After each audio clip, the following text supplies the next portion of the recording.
Hey guys, we're back with a brand new video for you guys. We're with Ryan from Impulse Audio. I'm super excited to have him here today. And of course, we have Justin. Hi. Just Justin. Hi. Yes. It's kind of funny because we've been talking about Ryan.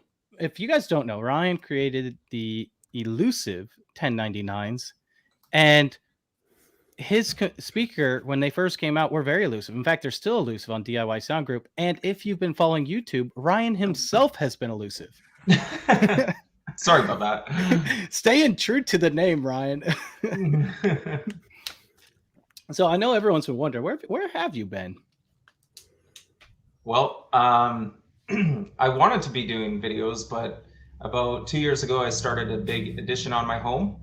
I actually started cleaning out my shop in January, February of 2020, and really broke ground in March 2020. I don't know if that date means anything to any of your listeners, but I didn't plan on doing virtually everything on my own, but I couldn't find contractors or anybody willing to come into an occupied home because at that time, everybody was not sure what coronavirus was. Yeah. And so I have stretched this project out for 2 years. I'm pretty much there. I'm pretty much done. I'd like to get back to videos, but it's been a 2-year slog on the home, and it's just much more of a priority. My kids are growing up, so I needed another bedroom, and our kitchen was the size of an apartment kitchen. Oh, wow. So yeah, with 3 kids at home, we grew that, and yeah, it's a lot better for us now. But unfortunately, I haven't done anything audio, not just the videos. Nothing has happened in the audio world for me, so I'm rusty. In fact, no builds off camera. You've just been working on the house. And to clarify, you're doing the work yourself, right? You right down to the design and the implementation. Are you out there swinging a hammer and putting it all together yourself? Yes. Yeah. I like I said, it wasn't planned, but I hired an electrician and a gutter guy because he was just so affordable. But I had a hard time getting prices, and for the few I did get, they were just outrageous. So I did my own drywall. I swore I would never do drywall. I did my own drywall. I did my own roof. It hasn't been the greatest 2 years. It's been pretty awful, actually. So just to clarify a few things. First, when Ryan says he hasn't done any audio, this is the first time he's had headphones on in 2 years. Literally. Well, I don't know. I think I put headphones on probably for work or something. I don't know. Maybe. And second, when Ryan says he has a hard time finding help too, it's important to know that Ryan lives on an island. So, I mean, he's basically... Wait, you're not one of the island boys, are you? No, what's the Island Boys? Oh, gosh. I didn't catch that joke either. So what the Island Boys? You guys don't know who the Oh. Island Boys are?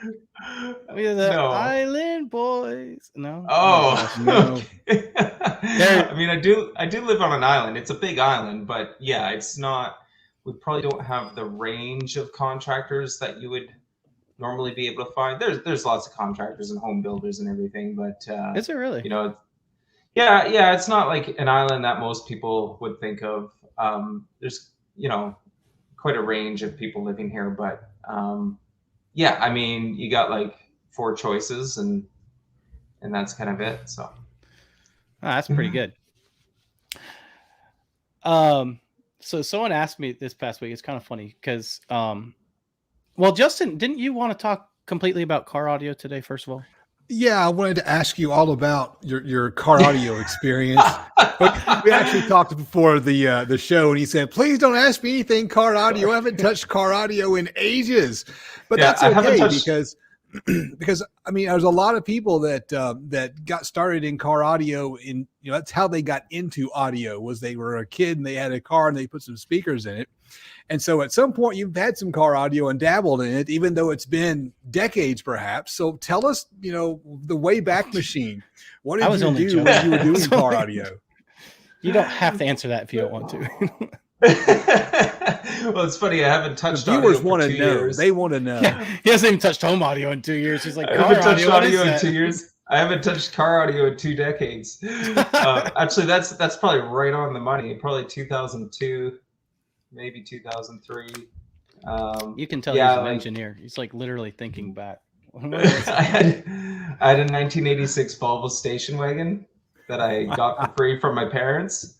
Stuck a couple of subwoofers in the back of that thing, and I had a CD where it would play the tones because I didn't have measurement equipment and everything. Like if people watch my channel, I got the microphones, I do the sweeps and everything. And back then it was like you put in the CD and some narrator would read out, 100 hertz, 95 hertz, and it would go down the scale, and you would just like listen for the peaks and the valleys and things like that. And that is kind of where I started. I mean, I had home stuff too, but I was a kid, so.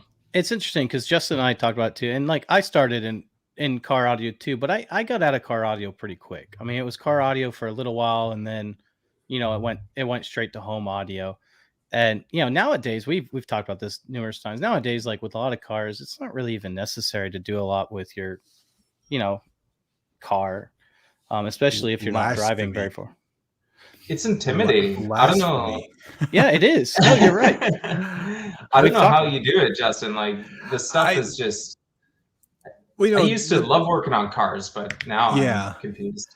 Well, the thing to remember is that my channel name DIY Audio Guy. I mean, I'm a DIYer, and I watch a lot of YouTube, and I watch a lot of like woodworking YouTube channels, and there are a ton of woodworking YouTube channels that have DIY in the name, but they're not DIYers. They're pros with, pro level equipment and a saw stop, table saw, and Milwaukee power tools out there saying, watch me and you can learn how to do it yourself. And it's like, yeah, maybe not. And so I've only done a very small number of car audio installs. And I put a radio in my wife's car last year. That was the first time I'd ever wired up a backup camera. First time I've ever wired up steering wheel controls. And yeah, did I spend an entire day with my soldering iron and some heat shrink trying to get all the wires in the right place and checking and double checking? Absolutely. And when you do it on camera, I mean, you cut out the boring bits, so no one really sees how slow I actually am when I do this. Yeah. It's all right. So we're get to clean it up.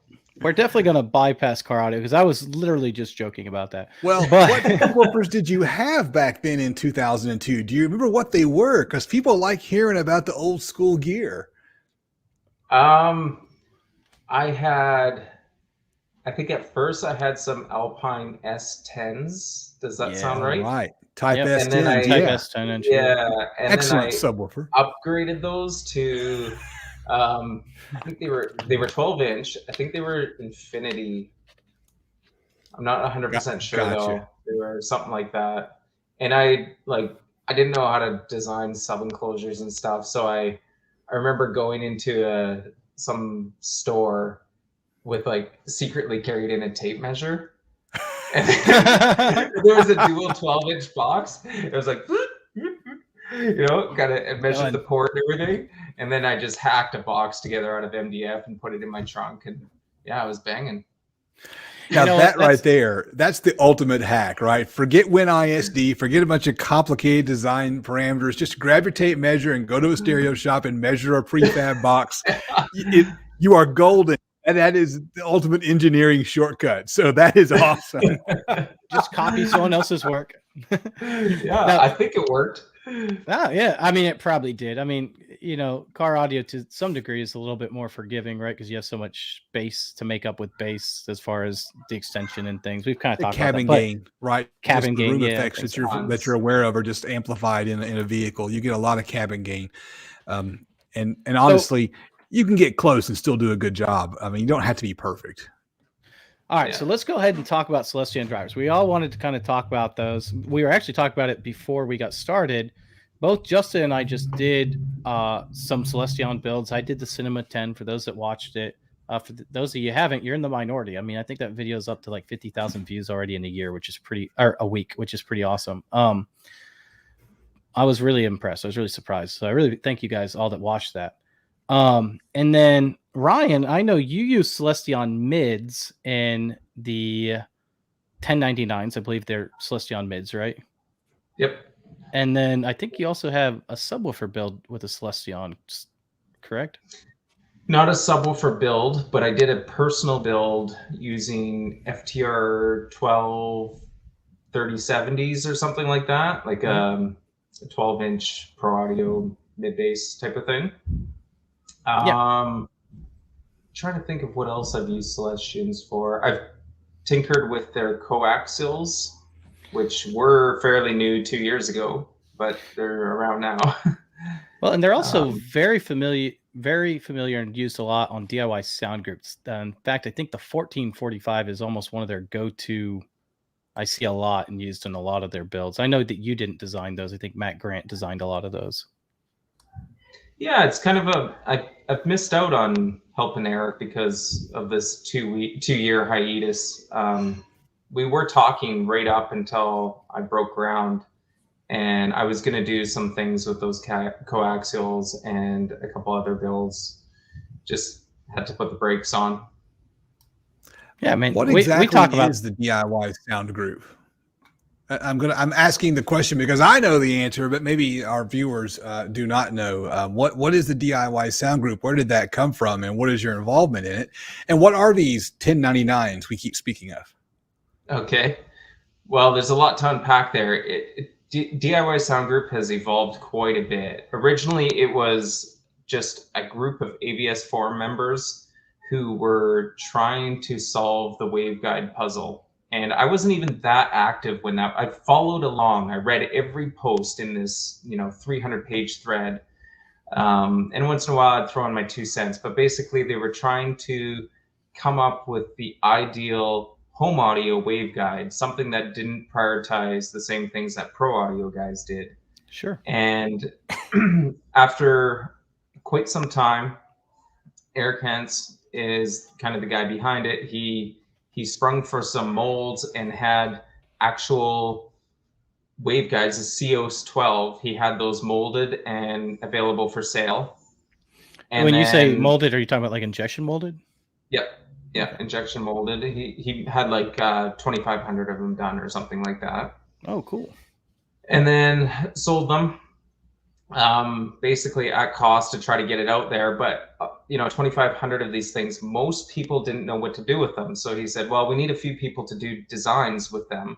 It was at that point that I became interested because I really wanted to use it. I told him that, I had some ideas, he had some ideas. So I did something, just threw it on the internet, and people were like, great. And then the idea of kits came along, and it just grew into this thing. Oh, we'll do kits, and then people can do them for their home theater and whatever. And then eventually one of the kits that we wanted to do was this thing that became the 1099. The idea was the perfect center channel. And this was by the time the COS 10 came out. Actually, it was just coming out. He had bought the molds for the COS 10. And so, real quick, I'm going to interrupt you real quick. So the COS 10, obviously the COS we get, the 10 stands for working with a 10-inch woofer, correct? Yeah, basically it's got a 10-inch mouth or thereabouts. They're all 1-inch throats. And then the COS 12 was a 12-inch mouth, COS 15, 15-inch mouth. And there's a COS 8 as well, and I don't believe he ever did a 6. So he was starting to get more and more sizes of the waveguide. They just grow up and down. They're basically the same thing, just bigger and smaller. Just scaled up, yeah. Yeah. And there's advantages to having a bigger waveguide. I don't know how technical you want to get, but however technical you want to get. Okay. So anyways, the 10 came out, and the problem with the 12 was you couldn't really do a proper center channel that you could get underneath the screen, because 12-inch waveguide, and then what do you put under it? You end up with this quite a tall speaker. And when we say a proper center channel, we mean that it's not an MTM turned on its side. So the idea was... And so real quick, just so everyone knows, the problem with an MTM on its side is that you get uneven off-axis response. So the person right in the center gets a good response, but everyone off-center doesn't. That's right. Yeah. So as you move off axis, the two woofers begin to go out of phase with each other, and you get nulls in the response. And the people who were, big believers in waveguides also had a strong desire to keep the response through the room, and primarily the first reflection off the walls and things like that was very important to them. And I agree with that philosophy. So you want that first reflection to mirror the axial response as close as possible.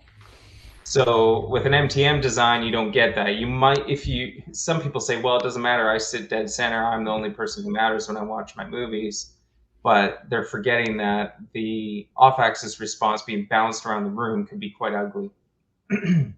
Psychoacoustically, it really matters that what you hear first is very important to the brain, and then what you hear second is also very important.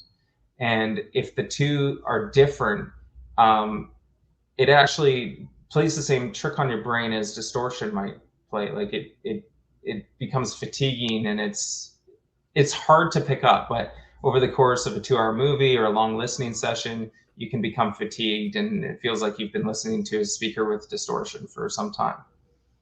Anyways, sorry, I kind of went down a rabbit hole there, but that's okay. But then you came up with the design of the 1099, and originally it was going to be designed as a center channel. And if I understand correctly, the 10 stands for 2 10-inch woofers, and 99 stands for how sensitive it is, which is 99. That's right. Sensitive.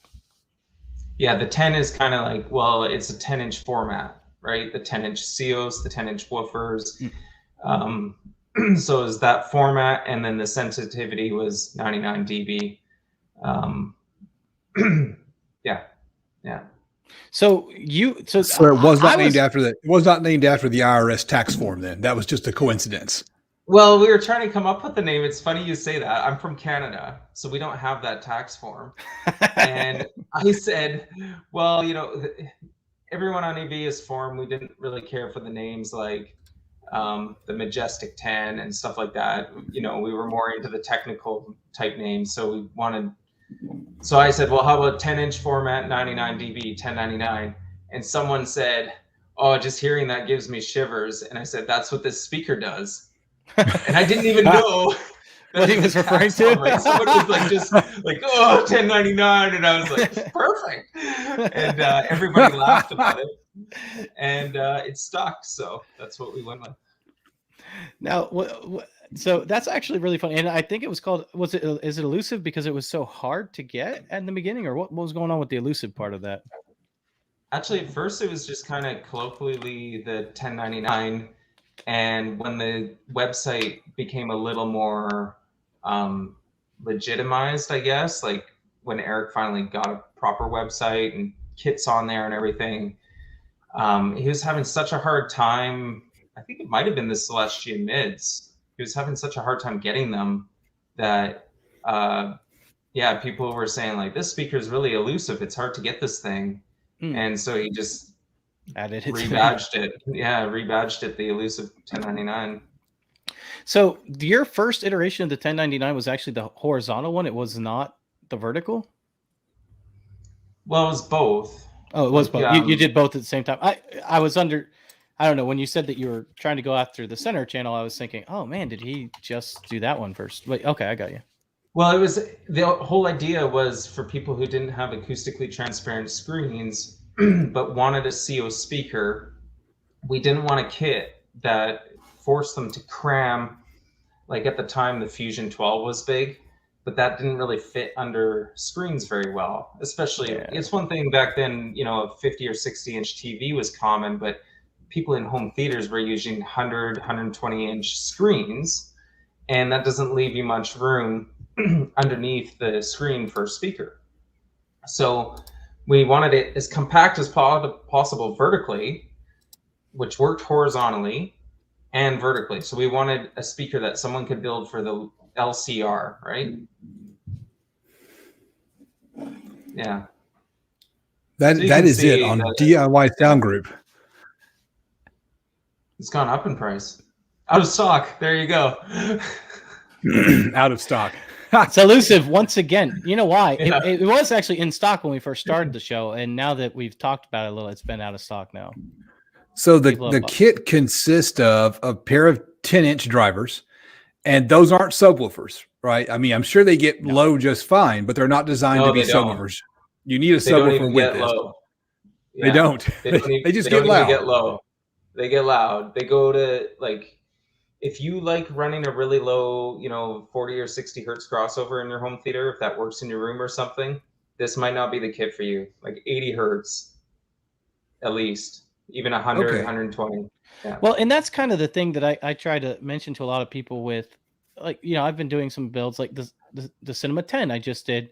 80 hertz is maximum, like, last cutoff point, right? If you want to cut it off at 100, 120, that's fine. But, 80 is the last point, because a lot of these speakers, like, you just want the clarity out of them, because a lot of your movies anyway, the bass is being redirected to your subwoofer anyway. Yeah, and you know what? I should qualify that. Like, that's to take advantage of what this speaker was meant to do. It was like reference level home theater. High efficiency. When these were first built, people were putting them in, 20 by 40 rooms, like huge theater rooms that needed huge sensitivity, and they were hooking them up to pro audio amplifiers, which was overkill. That was unnecessary, but if you're gonna run them at reasonable levels, you could certainly get away with a lower crossover. But if you're gonna run them at the power rating that's on there, I think it's like 300 watts or something, and really blow your eardrums out, then you need to think about 80 hertz or higher. So we've actually talked about this speaker on this show before, and one of the things that is interesting, Life of Bliss was in the chat, and Life of Bliss built 3 of these for the front soundstage, and he sits very close to his speakers. I was like, whoa, that's like a lot for say how close he sits. But and I mentioned, hey, look, like, this doesn't have bass, like, it's not designed for that. And he's in the chat going, that's true, get subwoofers, and it's not. Yeah. It's not the speaker, it's the design. And the Life of Bliss is the guy with the 3 24-inch subwoofers in his home theater. That's that guy. Now he does. He started off with some 18-inch Ultimaxes, and those just weren't enough for him. So let's go with some big stereo integrity 24-inch subwoofers in these giant sealed enclosures. He said they couldn't keep up with the Elusives.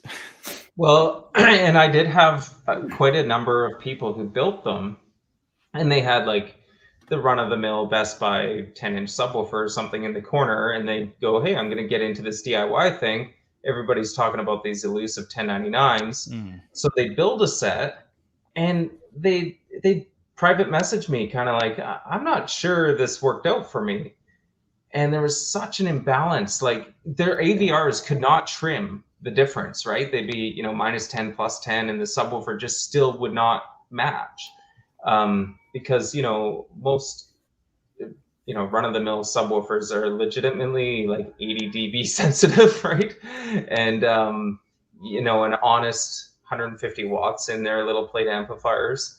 And then these things at 99 dB sensitivity, they were just crushing the rest of their system, and it didn't sound very good until they could keep up. And with that sensitivity, you're getting a lot more dynamics too. So you're being for sure, yeah. So you get this big crack, like a gun crack, or some explosion or something, and the 1099's would barely flinch, and their subwoofers would dynamically compress. So all of a sudden, everything sounds out of sorts. And it seems self-serving, but I was like, oh, you need to buy some better subwoofer kits from DIY Sound Group. No, it's true though, and I mean that's kind of the whole thing is like when you start getting into some of these higher efficiency speakers, you really need to make sure the balance is right, and that's kind of like when you're designing a home theater in general. You need to make sure. I've been in home theaters. My friend Robbie was on here. I don't know if he's still on here. He has, I think he has 5 different subwoofers hooked up in his small little area. 2 15s, 2 12s, 3 15s, and 3 12s and 2 15s, and an 8, and it's like he's like, my whole house is shaking down, and I'm like, yeah, but can you hear the movie? It's just funny. I always joke around with him. I'm like, dude, we were out testing subwoofers in my house, and like my ears were hurting because it was like too much bass. And I left, and he's still in there like playing it full blast. I'm like, dude, how are you doing that? Like my ears are about ready to bleed, man, from that bass. Don't forget we have a car audio guy in the chat here or in the podcast. You know, he like now. You know what? We talk about car audio like 90% of the time. He's gonna have to just suck it up this time. No, I'm enjoying this. So right now, my system right now is kind of embarrassing. It's just a single 12. It's a Sundown in a prefab enclosure because I bought one to test out, and so it's just sitting on the back seat in the extended cab truck, which means it's right here by my elbow, right? And it gets plenty loud. I'm not throwing anywhere near the power that it can handle. And when I've had it's been a day at work and you're like, let's go home and let's grab the bass knob and let's give it the sauce, give it the gravy. And yeah, my ears are ringing when I get home. When I walk into the house, my wife starts talking to me and I go, what? What? I mean, and it's not even that powerful. It doesn't take a lot to really mess with your hearing for a day or two. And I only crank it up like that, maybe only 10, 20 times a week.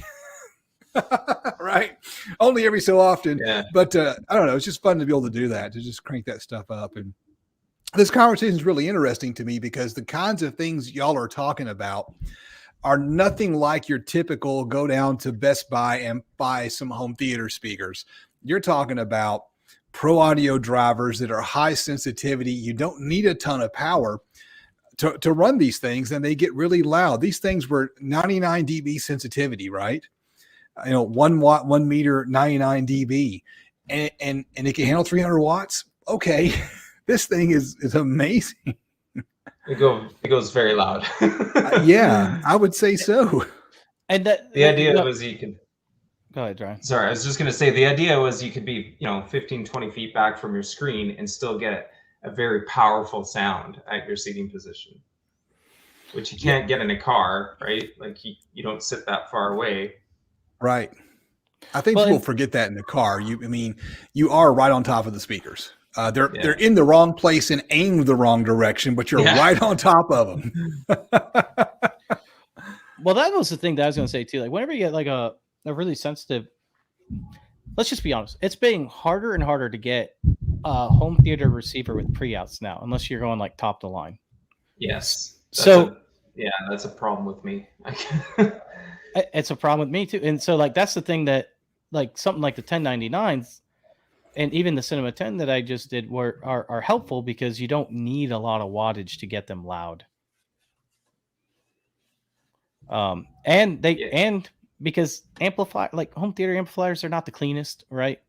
So when you don't have to give them a lot of power too, that helps them stay a little bit cleaner, which is nice. Well, yeah, I actually recommended them to some people that were, they weren't into the super loud thing because they didn't necessarily have a lot of money. So to buy a quality speaker might have cost them $500 per speaker or something like that. I was like, you could build these for $400 and keep your AVR with 70 watts in it or something, because you're only going to use 20 watts, if that. And the sensitivity made it so they could still have a really good experience, even if it wasn't at super high levels. I completely agree. So now I do want to talk about Celestion a little, because we haven't talked about them yet. We've all used Celestion. Just recently indoor. I used them on the Cinema 10. Now I don't have a lot of Celestion experience. I have used their in home theater. I've used their 1445, which is what I was going to try to use. I used their 1745 actually in the build because it gave me a lower distortion profile down lower and I could cross over later. And then I had the TF 1020, which is a 10-inch woofer that I chose because I knew I could cross it over by 80 hertz and still keep my sensitivity. And those are really the main ones that I've used. But I gotta say, I was impressed with them. Like I thought they came out like the Cinema 10s. I thought came out really great. I was actually, for the price that I paid, I thought it was a good value. Yeah, like I don't know how to say this without like ticking off another manufacturer or something. Well, I only have good things to say, so I'm not taking anyone off, I hope. But this is meant to be a compliment for Celestion. I really like Eminence drivers. They offer tremendous value, and I see Celestion also in that same same category, where you get a very high quality speaker for an amazing price. They have everything from the budget stuff. You know, they have stamped steel frame drivers, and they have really high end stuff too. They kind of have it all, and it's always priced really well. And every time I use one, I'm like, wow, this $200 woofer is like, it's great. Why would you buy a $500 BNC woofer when you can have this? And so yeah, I like both Eminence and Celestion a lot. I might even put Celestion just as that little higher end, actually, just slightly more boutique. Yeah. Boutique than who? Than Eminence. So it's funny that you Eminence, say that, because you use an Eminence woofer in the 1099s. yeah, well, no, I just finished saying I really like Eminence. I mean, they're like, especially in the pro audio world, they're just dollar for dollar. They're really hard to beat. They're just Eminence, and they're is that who you're talking about? made in the Yeah. USA as well, so that's always a plus for some Yeah. people. Yeah, So, I'm big on keeping manufacturing local. I think that's a huge plus, actually. This Although he's Canadian, so this is the Celestion that I used in my last video. I don't want to call it a build because I didn't actually hook it up or install it or build anything, because I didn't have parts that I needed, and I'd had a COVID exposure and didn't think it was wise to run out to Home Depot to get some nuts and bolts so I could hook them up. So I never actually have played them yet, so I don't know how they sound, but I like the look of them. They got this cool kind of accordion surround. And it's got a nice big heavy magnet on the back. And for some reason, when we see a heavy magnet, we think it's got to be a great speaker. And I'm looking forward to actually hooking them up and doing some tests and seeing how they sound, because it just, I don't know, I'm happy with the way it looks. you know, I'm going to be really interested in your assessment of those, because I'll tell you why. In general, you know, PA drivers don't provide a lot of bass, and a lot of you guys in car audio are all about that bass. No. So If you look at the Well, spec sound sheet and the frequency response that Celestion provided, this thing below 200 hertz, it's going to take a nosedive. And so this is something that I might be crossing over at 120 and bringing up the crossover on the subwoofer. It's not going to produce a bunch of low frequencies, which is probably a good thing, because the door pods that I have them in are these things. I did a video for the door pod guy, and they're a little bit flimsy, but when you bolt them to the door, they're a lot stiffer. So they're better than they look. But still, it's not the world's most rigid piece of material. And so it's not something that I would want to put JV is correct. It's not something I'd want to put a big, heavy mid bass in. And Celestion, when they sent us stuff, they really hooked us up. Nick, I don't know what all they sent you. They just like sent me a bunch of stuff. And one of the reasons why I hadn't done anything with them yet, because I'm not sure. Well, yeah. I'm not sure what to do with them, because they sent me all these things. They sent a bunch of these little drivers that some of them have some wizard cones on them. They've got these, what I'm assuming are little neo magnets. Oh, yeah. So they sent me a few of these. They sent these in pairs, but they're all like 8 ohm and 16 ohm drivers. And it's like, well, you know, I need like 4 16 ohm drivers in order to have a proper load on a car audio amp. Like this one's an 8 ohm, and you can run 8 ohm in a car just fine. You're just going to be down on amp power. And I'm thinking something like that in an A pillar, or like an array along the A pillar of a car would be kind of cool. And I don't know how high this thing will play. I haven't given a good look at the spec sheet, but it's small, so it ought to play, you know, high, halfway decent. And the beauty of them is just how sensitive they are. And so I'm kind of excited about eventually getting a chance to play with them. So they just sent this whole assortment, and I'm just like, what am I going to do with these? I'll figure something out. I'll make a video. I like that little one. I'm very excited for that. Yeah, I'm curious. Ryan's like, just send that over to him. He's going to find some time to make a video now. I mean, I'd be glad to send. Yeah, I mean, because if I'm not going to use them now, these are 16 ohm drivers. And what I think's cool about these, I don't know how y'all can see this. It's glaring. It's you see the Looks handwriting. like it's coming from a webcam. Yeah, it is. So this says engineering sample, and they've handwritten the model number on it. And I just kind of thought that was cool. And this thing's got a really beefy surround for such a small driver. And I'm thinking something like that fit right in my dash holes in my truck just fine. And I bet that'd sound pretty good. So I'm curious about this one. But this is a 16 ohm driver, and I don't know. I mean, what am I going to do? Parallel 4 of those and leave them on the dash? And as sensitive as they are, that's going to be loud. It's almost like they sent you a bunch of stuff that belongs in a line array or something like that. Even the shape of those frames just beg to be put in a line array. Yeah, the square frames. Yeah. And these are really light. They're plastic frames. I mean, it's not a big subwoofer. A plastic frame is fine, but that's just nifty. I think, imagine a line array with those things going across your dash up the A-shoulder. Yeah, you would definitely have a really interesting build there. I wouldn't have seen another car like it. Look, the guy who sent the speaker pods out to me has some A-pillar pods, and I suggested those were what I needed, and he sent me the door pods plus a bunch of like universal pods, and the universal pods are a lot stiffer just because of the way they're built, right? But I don't know, it was fun. It was fun to play around with them, and the video's done well too, so that's always nice. So interestingly enough, we were talking about this beforehand. The reason why it took me so long to get the Cinema 10s out, I'd been working on them for months. They'd been basically completed, but someone had told me the Cinema 6, the horn that I'd use, which I have sitting right here actually, which is this one, went on. This is an Eminence horn. Went on. I don't know what went on EOL, end of life. It was done.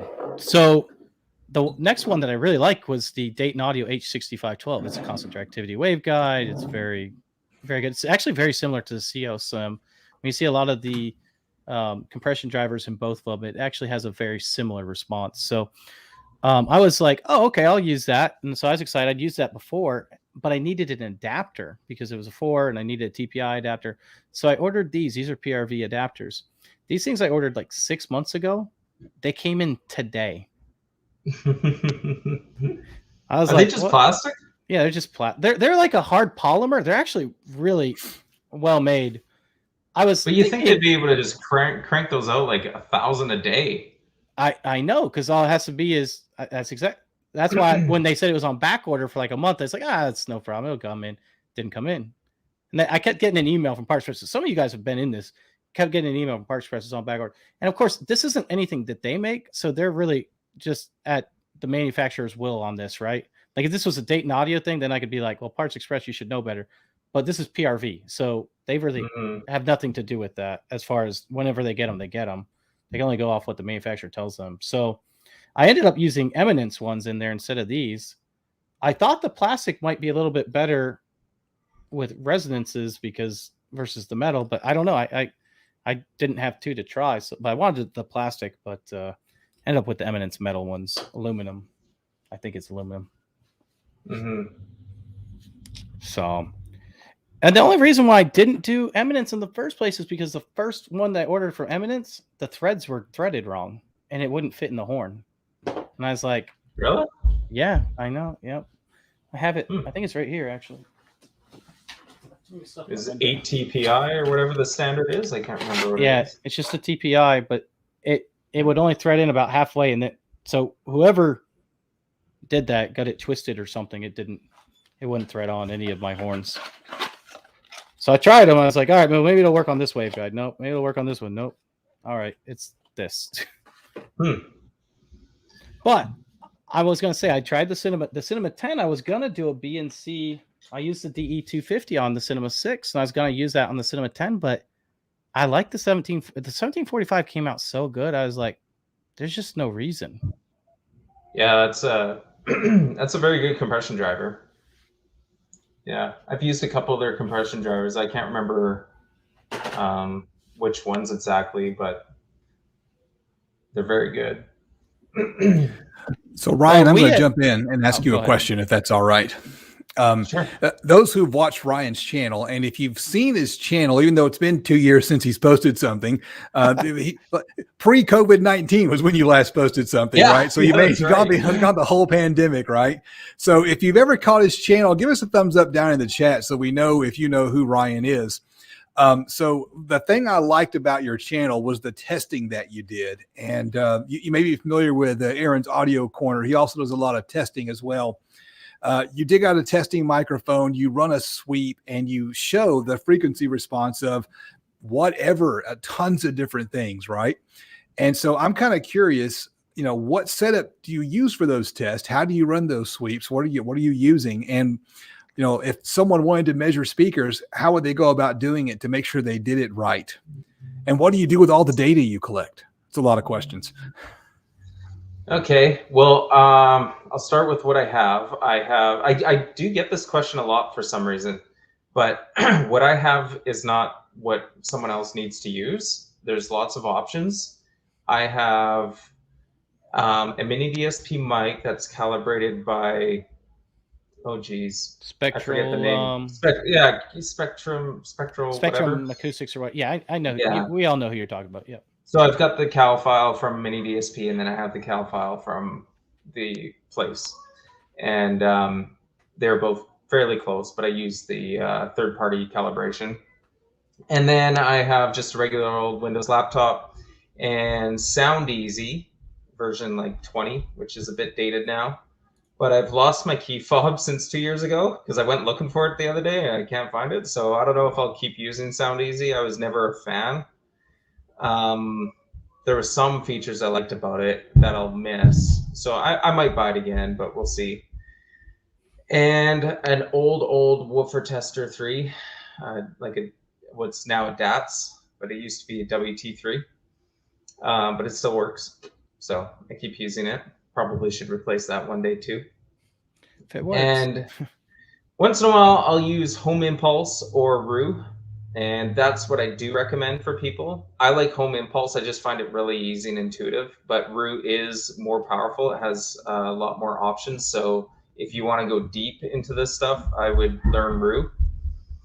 And or buy OmniMic if you're good with the purchase. But save your money on Sound Easy. And then, sir, you were going to say something?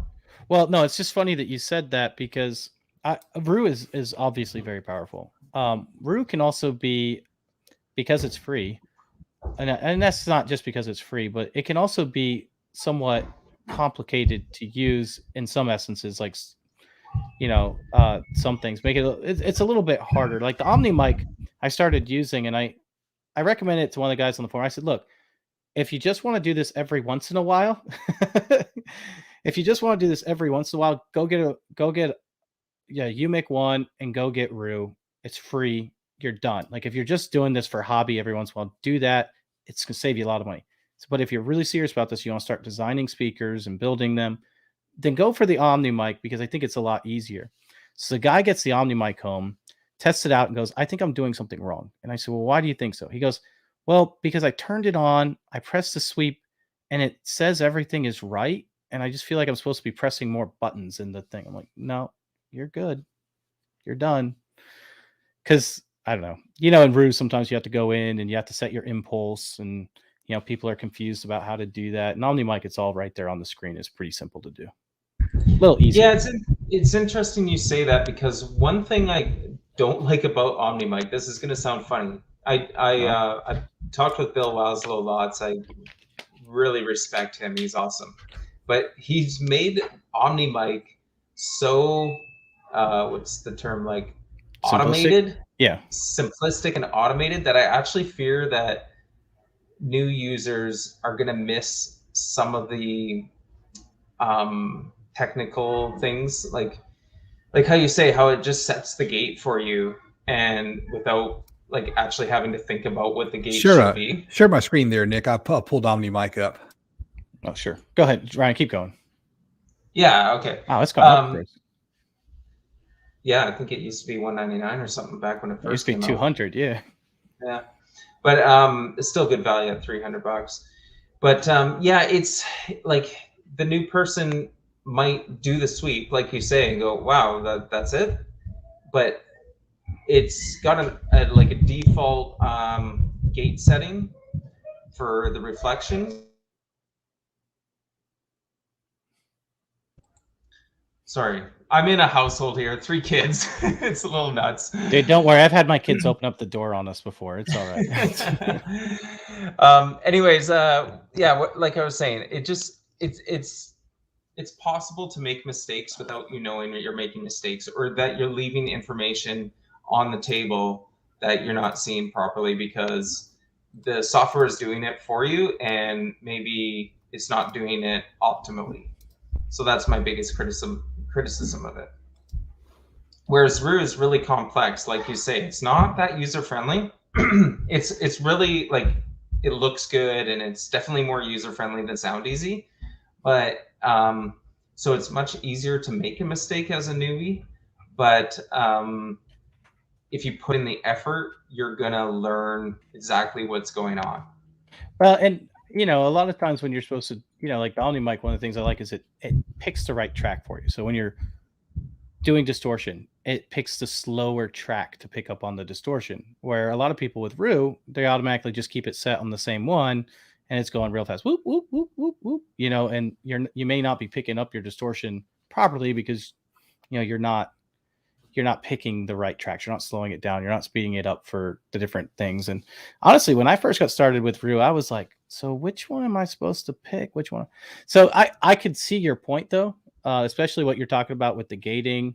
And there's different even things on that one screen on the Omni mic. You can select like 3 different things, like whether you want the measurement just 2, whether you want it almost like simulated low end, what the low end should be, and all kinds of other things where, you know, it makes it easier if you know what you're doing. But like you said, maybe it'd be easy to make a simple mistake.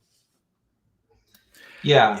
You know, it's interesting. So I've got Rue and I've got a measurement mic. And a couple of years ago when I first started posting videos, I did some sweeps and never showed them on video because I couldn't figure out how to make it interesting. Here I am with some stuff. Let me make a whoop sound, right? Whoop, whoop.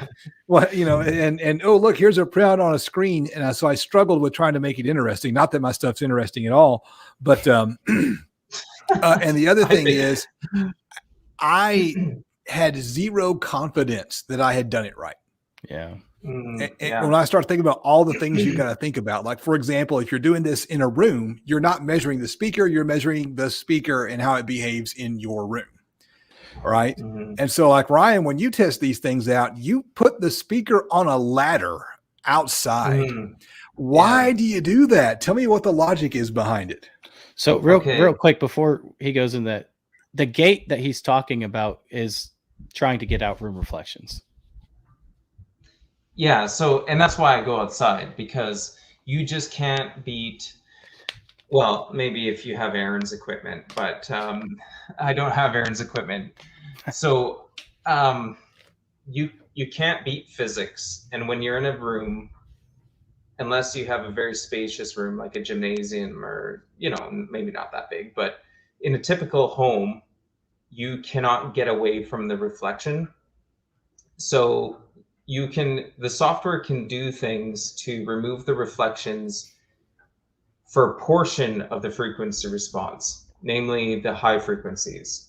So in a typical house, like in your living room, you might be able to get good data from about 500 hertz and up, might be able to. And this is what I've seen on Omni mic, like on Facebook and stuff like that. Someone will post a frequency response of their speaker, and I know what the graph is saying, and I can see the gate is set at like 800 or 1000 hertz. And so they'll have gated response above 1000 hertz, and they'll have smooth response below 1000 hertz. Well, that's like half your bandwidth is useful, and the other half is a room measurement, right? So when you go outside, you're basically getting closer and closer to an anechoic state. Well, not just by going outside, by getting further from reflections. So the ground is still a reflection. It's usually the reflection that you're fighting. So you got to get the speaker high off the ground, and the higher you get it off the ground, the longer the distance for the reflection to travel, which means your gate time. So your window time, gate, window, same thing. The longer that can be. So I can typically get like a 10 or 12 or 15 millisecond window, whereas in a typical room, you'd be lucky to get 5 milliseconds. So I'm getting at least double that. So usually in my videos, I'm presenting data that's very reliable down to 100 hertz. And then below that, I'll use other methods like near field or ground plane or something like that. Yeah, a lot of people don't realize, you have to still do near field measurements of your port and your woofer to be able to really show what it's doing. Here's Ground plane deviant. is better for that. Well, yeah, you can do ground plane as well, but I'm saying those are things that you can do. So Ryan says, I live in a log cabin. Walls are logs, no sheetrock, flat walls. Curious how this would affect sound waves. You want me to take that? Yeah, well, he asked you, so okay. I'm going to let you take it. Yeah. So you'll have the same problem. It'll still reflect and come back to the microphone, and especially your floor. I'm assuming your floor is generally a flat surface, and your ceiling perhaps. Maybe it's logs, I'm not sure. The logs, like the shape of the walls being logs, will diffuse the reflection more. But I don't think you'll have much advantage over a typical drywall type of home construction. You're still going to get a reflection, and it'll contaminate the measurement. Is that what he was looking? Do you think that's a satisfactory answer? Yeah. I think it sounds great. I don't think there was anything that you didn't say that did say or whatever. I think that's the thing about answers. They don't have to be satisfactory as long as they're accurate. There's a lot of really crappy answers to questions that I hate to hear, but they're the correct answer. So yeah, Deviant probably thought, oh, maybe I can still do it in my house. I'm hoping so. And then, I just maybe ruined his night. I don't know. So Ryan, I don't know that he was talking necessarily about measurements. I think he was just talking in general about sound. And so I think No, if he's talking about the listening experience, he's very fortunate, I think, because he's got that natural diffusion built into the walls.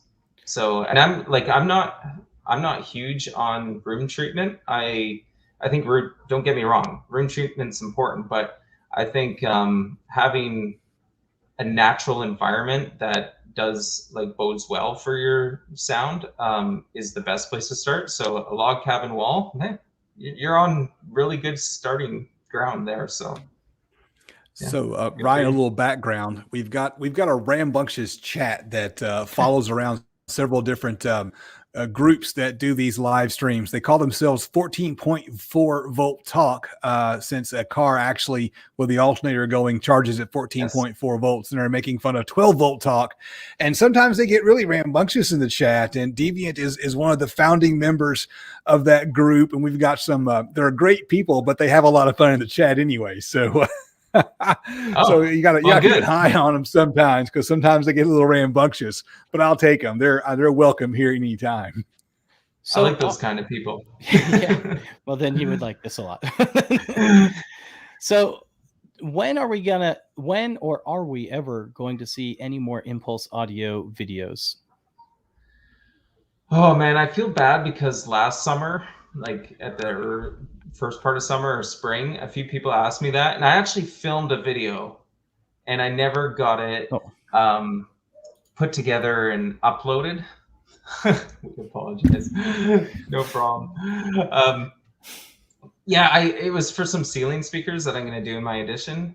And you told me about that. Yeah, I bought some cheap Klipsch ceiling speakers, and I didn't DIY speakers because it was for ceiling, so they come with the white bezel and everything. It was like $50. It doesn't have to be high quality. And I was like, you know what? I'm still going to do a video. I'm going to measure these, see what they actually can do, see if it's worthwhile modding them or something like that.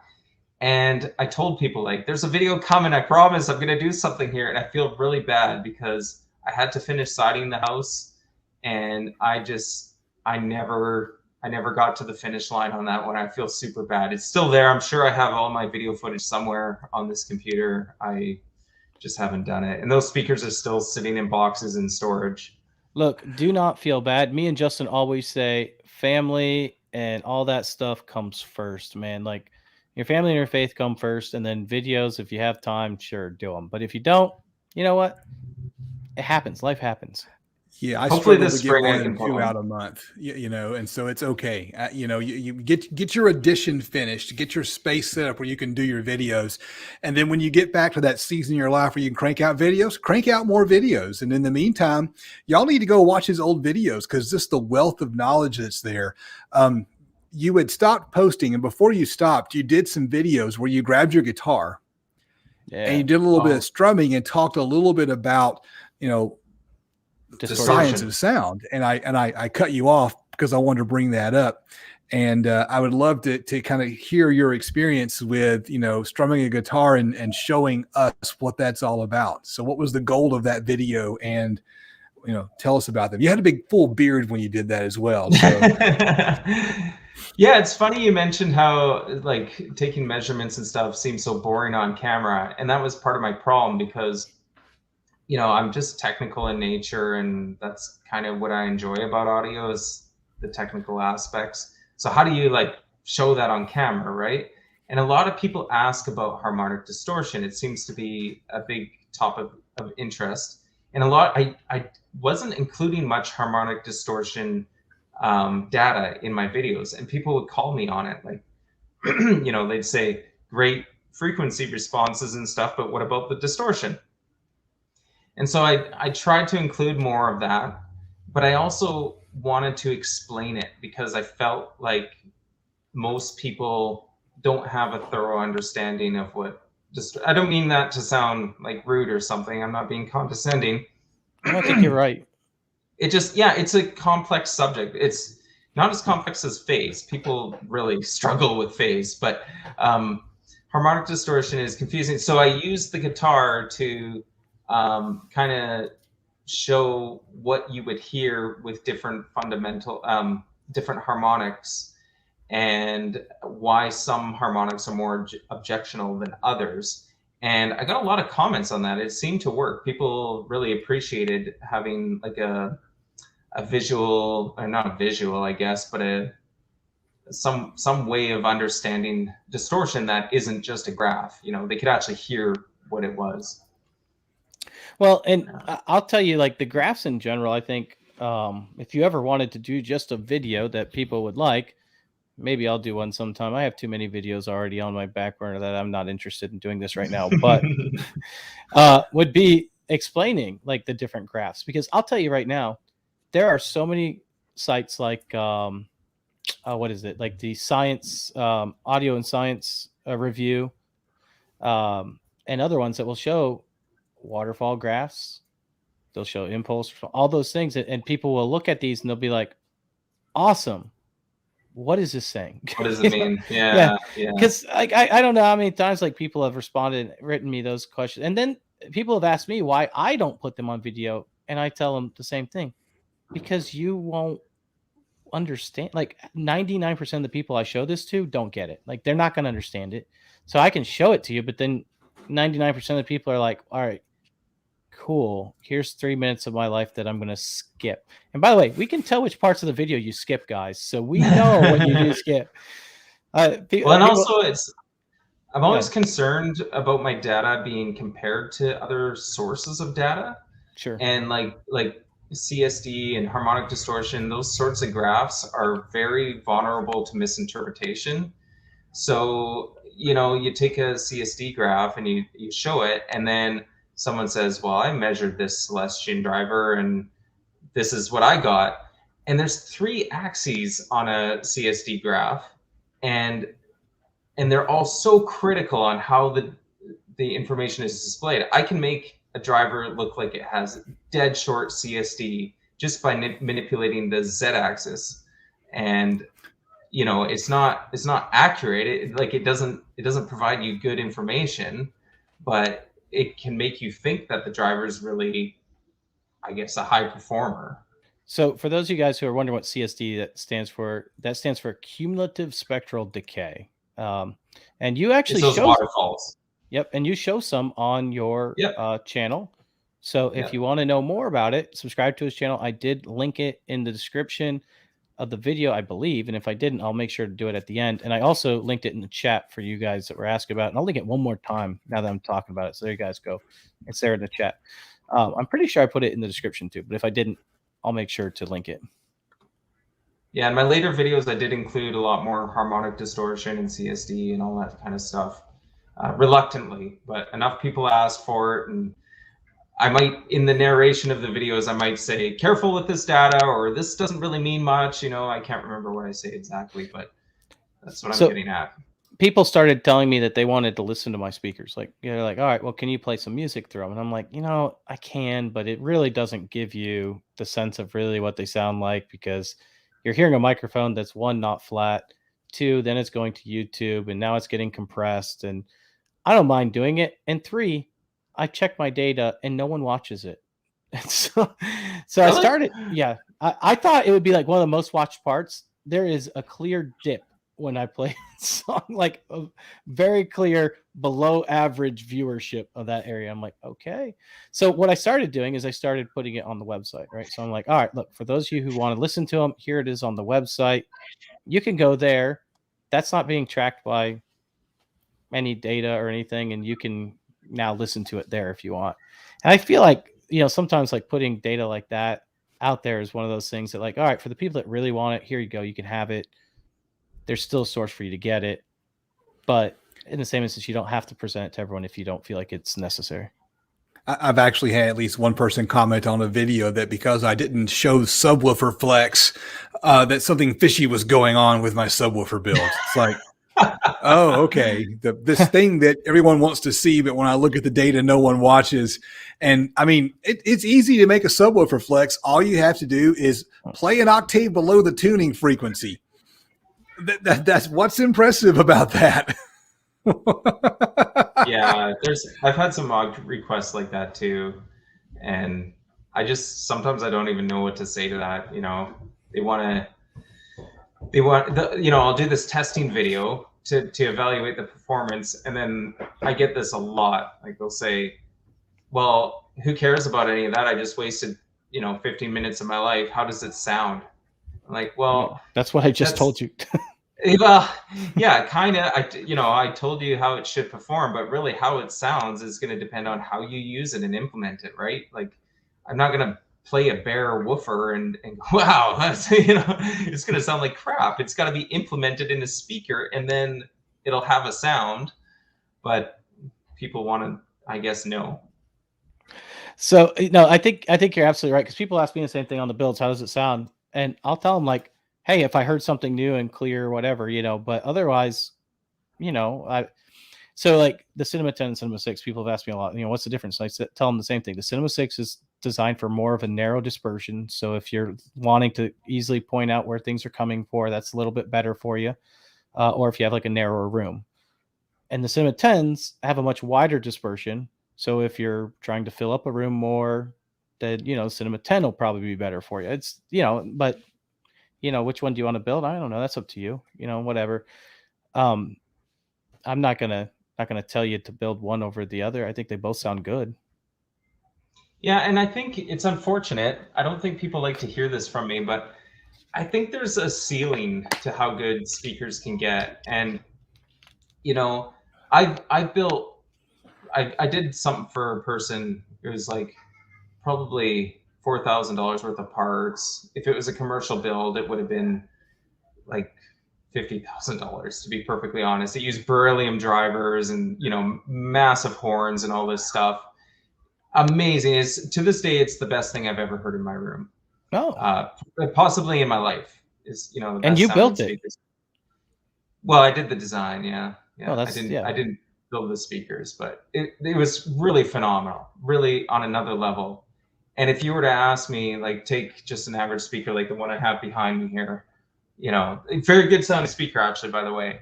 If someone were to say, well, how much better were those than the one behind you? They're like, well, if those are a 9.5, the really, really good one's a 10. Like, we're making and listening to very good speakers already. Even like a $500 build, which is what these are, they're really good. And to get to that last bit is not as amazing as some people want to admit. Like, you can get more bass or maybe more louder, maybe a little more clarity, but we're talking harmonic distortion levels and polar responses that are already reaching theoretically perfect. You know what I mean? So yeah, you're getting back what's on the CD, or I'm old school. I still listen to CDs, believe it or not. You're getting back the recording as good as it's recorded. It's like, we have great DACs nowadays. We have great digital processors, great amplifiers with very, very little distortion. And it's only going to get so good, you know? No, I completely agree that there's that. And so two things to say. One, I recently, I keep talking about the Cinema 10 because it's the latest video that came out. Same thing happened on Cinema 6 and a few other ones.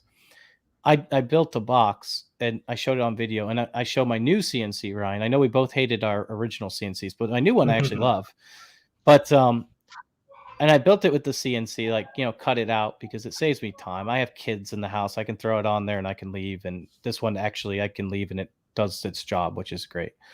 But it's so funny because I had so many people respond to those videos and say, yeah, in order to build these speakers, all you need is a $20,000 CNC, which, by the way, not even close to $20,000. And I'm thinking, and I always write back and I'm like, yes, if you need a CNC to build a box, then sure. Otherwise, just go to your hardware store and have them cut it down for you because it's free and you can do it. I think some people just look for excuses to belittle people on the internet sometimes. Yeah. Yeah, and that's not to say we shouldn't, you know, do our thing and have fun and try to get that 10 out of 10 speaker. It just, I think sometimes, you know, people get carried away. You know, like I'll have beginner speaker builders want to purchase, you know, $500 mid-range parts, you know, like one component would be $500 and build a set of $3,000 speakers. And I'm going, no, don't do that. Like, it just, you'll screw it up. Well, so I feel like I'm always delivering bad news. Well, you know, I mean, part of it is like, you know, where can you have, and I have the forum up for people that really want to learn. And I tell them right out the bat, you know, get some measurement equipment, take some measurements. We'll help you out. You know, we'll start helping you out, getting good measurements, start helping you, you know, design these speakers if you really want to get into it, because I'm all for people getting into this hobby. And I think it's really hard to find a good place to learn, you know, to really learn, and people to be honest and say, look, yeah, manufacturers' graphs, there's nothing wrong with them, but it's not going to tell you the same information once you put it inside an enclosure. It's just not. You know, for someone who wants to get started, there's just so many resources out there. There are kits, there are flat packs, there are pre-made designs. You can cut the wood yourself or order a flat pack, whatever the case may be. And you don't need to start off with, I'm going to start from scratch and get some measurement gear and design this thing from the ground up and create my own crossover with software. Start by actually getting a kit and building it. And what I tell people if they want to get started is start simple, but don't start small. Because I know last year when we were doing the boombox build off, I was hating it because, you know, I'm going to cram my big hands into this little box and get all this crossover component and amplifier to fit in this little boombox. And I was cussing under my breath the entire time I was making that thing. And it was a fun project and I'm glad we did it. But start off something really simple. And is there anything more simple than a 12-inch subwoofer on a 500-watt plate amp? Right? Yeah, do what you can and go from there. Anyone can build a rectangular shaped box out of wood. That is not rocket surgery. Well, and that's the reason why I sell my plans now, is so that people, actually, Ryan was one of the reasons why I started selling my plans. Me and Ryan talked about it. I actually tried. So I tried to give away quite a few plans in the beginning, and Ryan said, be careful. You're going to be surprised at how many people actually give you money. And I said, no, I believe in human goodwill. And anyway, he was right. I didn't mean to be right. You were. I get requests for my plans for the builds on my channel, but the thing is with my channel, I'm not doing it to provide plans. Like if you watch my channel, you'll see it's just a little different. It's meant to give you the tools to build your own speaker, right? I'm trying to walk people through the process. I got one like 6-part video series that I built a speaker. Like I went right from the driver selection and all the way through the crossover design. I had viewers submit crossover designs and I wired them up and showed the results, and I went right through it. And then at the end, I never revealed what I actually built. And some people said, well, can you tell me, I want to build these. Well, pick one of the ones that I said one of the viewer submitters, you know, was good, because some of them were quite good. and they don't want that, and they wonder what I'm holding back. Well, years ago, I used to offer my designs, and I'd say, just donate to a charity of your choice. I don't even care which one. Donate $10 and I'll give you this design. And they wouldn't do it. So I just quit doing that. Yeah, I got people got mad at me because I sell the crossover. They're like, I love those Cinema 10s. I want to build them. I'm like, all right, well, the plans are available. I sell them for $20. It's very inexpensive, right? Like, and I'm showing you how to build speakers that cost you thousands of dollars. I'm showing you how to build them for like 400, you know? And they're like, no, $20, I can't do that. And I'm like, okay, well, I mean, I'm fine with that. Just don't build the speakers. Like, I'm all cool with that. Like, it doesn't matter to me, you know, but in the same instance, like, you know how much it takes to design a speaker. It's not an hour out in the garage. Well, and I want people to watch the videos and go, okay, maybe I can do this, right? Or find a kit somewhere else and watch the videos to understand what went into that kit. Yeah, buy a kit off of DIY Sound Group or whatever. And I definitely say people should start with a kit and then come to my channel when you're feeling a little more like advanced and you want to go a little bit deeper with it. And okay, what kind of measurements do you need and what software and how to go about doing it all and pick up tips and tricks. Well, we are going to get off here in a minute. I will say, first of all, Bass That Hurts, that's pretty awesome. I'd love to see you build some Cinema 10s. They're nice speakers. I really like them. Is Bass That Hurts, are you the same guy from ABS Forum from like 5-10 years ago? I don't think it is. Okay, there's a guy. And Dan's right too. At Patreon, yeah, you get a set of plans every month if you're a $5 patron. It's as little as $5 to get the plans if you really, really want them and you really don't want to spend a lot of money. $5 gets you one set of plans every month. Every month you get a new set of plans. So, you know, if you do $15, you get them all. So it's completely up to you. But you know, what we always end on, like what we have going forward. Now, Ryan, you have housework to go forward to, right? Well, hopefully some audio stuff, but yeah, right now. So I'm going to throw the offer out here since we're on air. When you get back into audio stuff, I would love to do another design with you. Me and Ryan did one design. It was very small, little bookshelves for rear surrounds. We did that a long time. Oh, there they are right there. Yeah. You did such a beautiful. I have mine in the garage, actually. They used a 5-inch reference and Dayton reference tweeter, I believe, the RST, the fabric one. I don't think we did the aluminum, right? Yeah, I'm pretty sure it's the fabric one, yeah. Oh, yeah, that's Robbie. He changed his name. Gosh. That's my friend Robbie who got me into home audio in the first place. Yeah, so we actually did that design a while ago. I mean, that was years ago that we did that. If anyone's looking for one, guess what? The plans are there for that. There's 2 different crossovers. Pick one and don't complain. Yeah, that might be. Did I release the crossover? That might have been one of the few speakers I've done recently where I divulged the crossover. Yeah, because we compared our 2 crossovers, I believe. Right. Right. Because mine was a little bit different. Yours was, you know, mine was different than yours. Yours was different than mine. I know I ported mine to, I don't know, 70 or 80 hertz. I can't remember right off the top of my head. But for like that little 5-inch, it's perfect for it. Yeah, I went sealed. I actually do use them in my theater area. It's not a home theater, but yeah, they're a surround speaker, and I went sealed, and I did a solid wood enclosure, and they are what they are. They're good. They're fun. Yeah, and they're cheap. Can I build the Cinema 10 and send GR Research? Dude, you can do whatever you want. I don't care what anyone does. You can send it to anyone you want. My Cinema 10s are already sold. Someone bought them off me, so I don't have any Cinema 10s anymore. But you know, when that video dropped, everyone wanted them, and one guy contacted me, and so I'm like, all right, you want them? Sure. We decide on a price, and I sent them to him. But like I could care less. But in the same instance, I also I don't really care one way or another what someone says about it, because I know what it sounds like, and I gave you the results, so you have an idea of what it should sound like, and I let you listen to them on the computer. Yeah, which I don't think means anything. That's why I try to measure my designs too, so people can actually see some data. Yeah, you can't listen to a graph, but I don't know. No. It's something. I agree. It doesn't mean very much. That's why I put it on. I realize that my viewers don't really care what it sounds like, but some do. So I put it on the website for those that do. With enough experience, you can actually, like,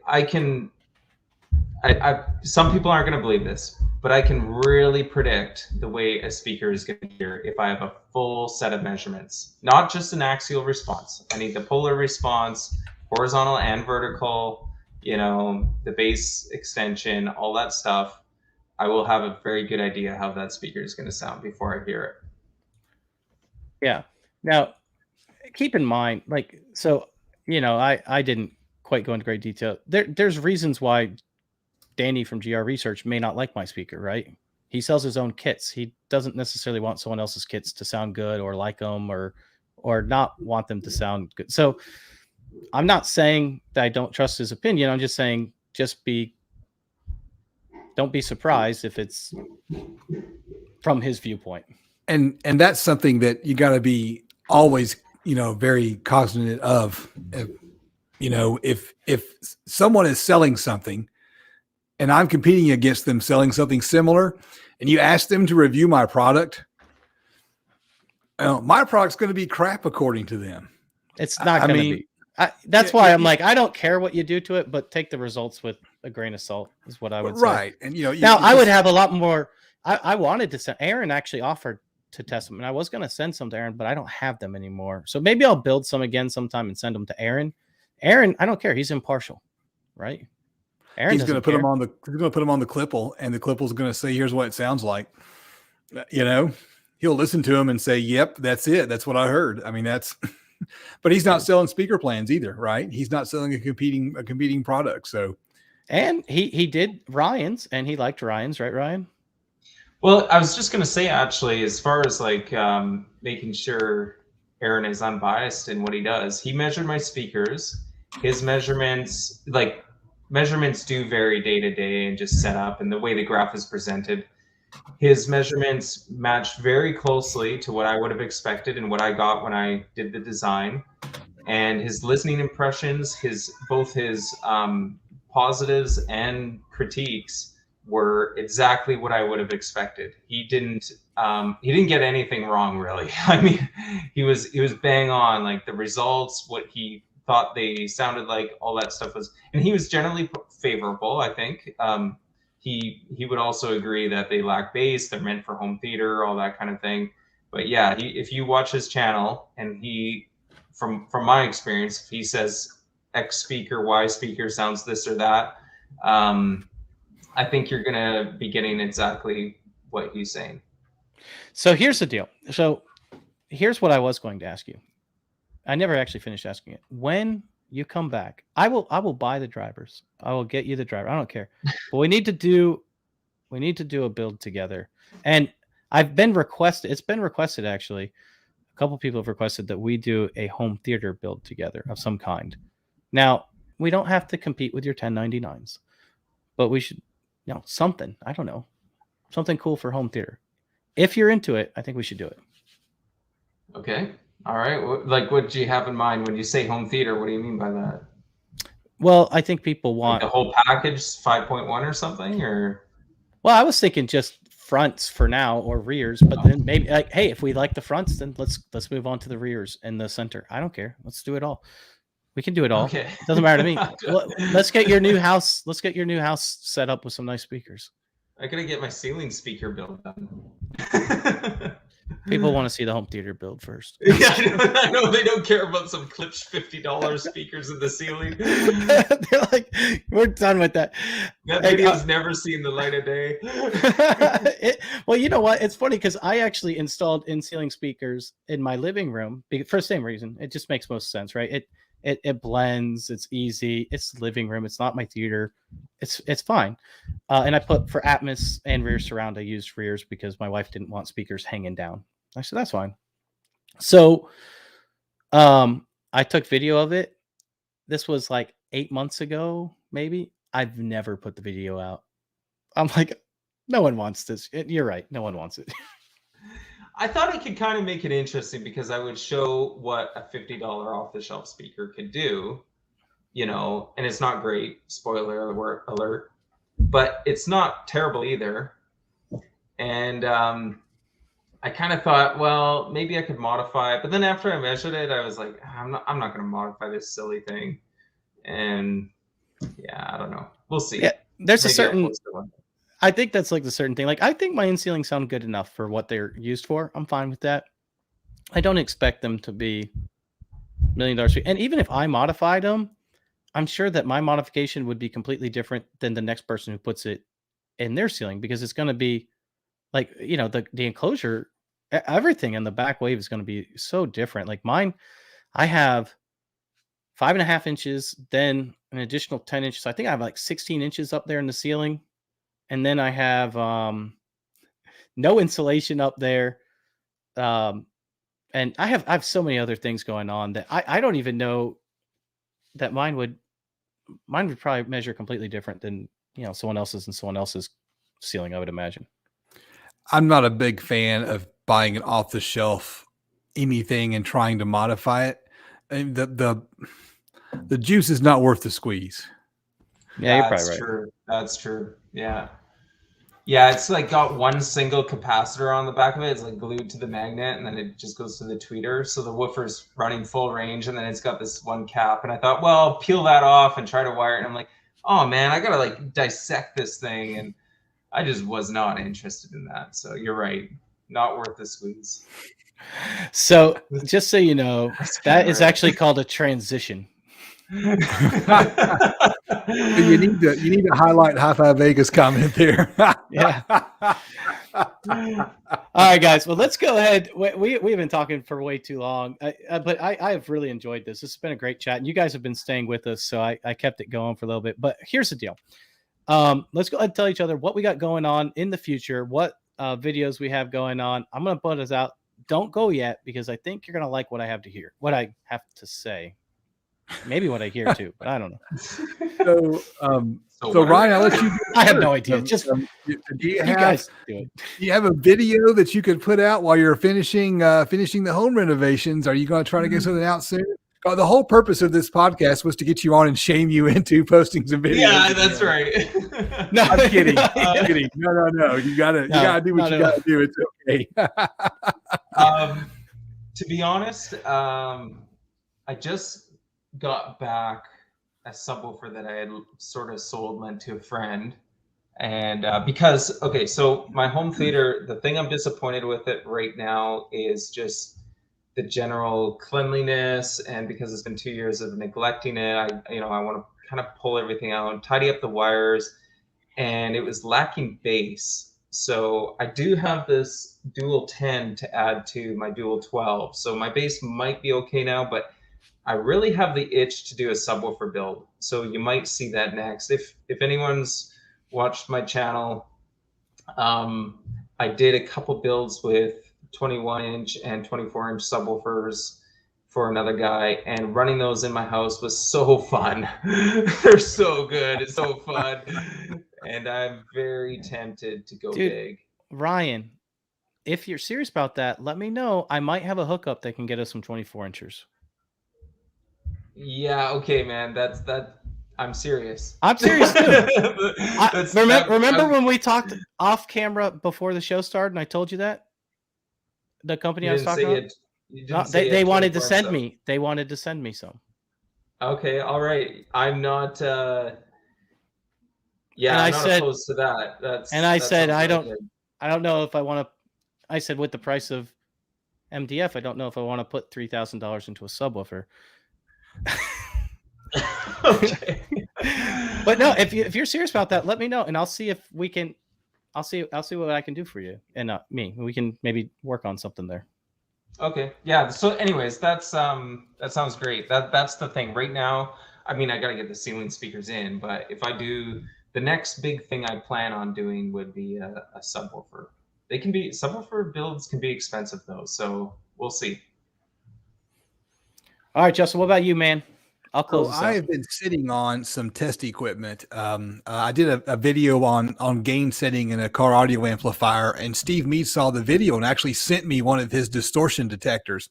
And so I have filmed, and I've been trying to edit a comparison of my oscilloscope and his distortion detector. And I'm struggling with it because I can't figure out how to make it not boring, because it's just, oh, here's a wave next to a light, and let's see how cool that is. And so I'm trying to figure out how to make it interesting. And if I can figure that out, I'll post the video. But I've literally been staring at the footage for a month trying to figure out how to make it interesting, because it just feels boring to me to say, look, here's a light, and look, there's a clipped wave. Right. Yeah, no, you got some point there. I think the biggest thing is that's going to sell itself more the more times you use it. Kind of like, my Omni mic. I mentioned, hey, I use the Omni mic, whatever. Although, man, it did go up. All right, so Hi-Fi Vega said it's cheaper to buy speakers than to build them with wood prices. Interestingly enough, my next video that's coming out is just about that, kind of. It's about, can you really DIY speakers that cost $5,000+ for under $500? Can you really save $5,000? Can you save that much money?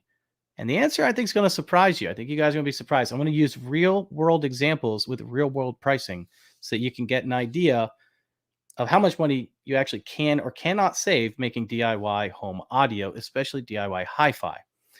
Now, having said that, I teased everyone at the beginning of the year saying, hey, I got a really big build at the beginning of the year coming out. I haven't quite started on it. It's coming out soon, but I wanted to show you what drivers I'm going to use. So with this, have you guys ever heard of SB Audience? I'm sorry, if you ever heard of SB Acoustics, these are SB Audience. These are two of their compression drivers. This is their top of the line. This is kind of like their mid line, I think. These are 1-inch compression drivers. They sent these to me for a build along with two of their 12-inch Nero subwoofers. Now, their Nero subwoofers have a Neo magnet. Very nice. It's next to me. It's cast frame. It's a very nicely built subwoofer. They sent me 4 of those subwoofers and 2 of those. And they sent me some really big wave guides that look rectangular. They are rectangle, actually. For those that don't know yet, I'm going to be doing something like a JTR 212 build. So if you're familiar with JTR, they are MSRP $14,000 for a pair. Yeah, for a pair. Although you can only buy them directly from the manufacturer, and the manufacturer always has them on sale for half price. So it's $7,000 per pair. So I don't really know. Oh, I'll go order some right now. Yeah, it's pretty cheap. So it's one of those things that's like, all right, are they 14,000? Are they 7,000? I feel like that 14,000 is just like a cushion just in case prices like really continue to inflate. They're like, okay, we'll just keep throwing. Now JTR has done that for as long as I can remember. They've always been like half of the MSRP listing, and I don't know of anywhere that sells them other than direct. But I gotta say, I've heard a pair. It might have been just the 8s though. I can't remember. Very good speakers. Now back then they were like $2,000 a pair, or maybe 2,000 each, but significantly less than 7,000 a pair. And but plug for JTR. Very good speakers. Very good speaker designer. Yeah, so I'm really excited. Well, it's interesting because their rear surrounds look a lot like some you can buy from DIY Sound Group called the Volts. So just saying, they look very similar. So anyway, back to the point. So we're going to do something like that. Mine is going to be a little bit different. I'm not using a compression coaxial. I'm going to just use a regular compression driver. I think it'll be fine with the 12 inches. If I was going up to the 15-inch, I definitely would jump up to a compression coaxial. But for this, we're just going to do a compression driver, and we're going to see how it goes. They're not small speakers. They're going to be big. They're going to be like 5.5 or 6 cubic feet each. So they're big. All right, guys. Anything else you want to say before we go out? Ryan, you have an FTW. Oh, thanks. I appreciate that. All right, guys. Well, we'll go ahead and sign off then. This is Sound Advice with Ryan, Justin, and myself. See ya.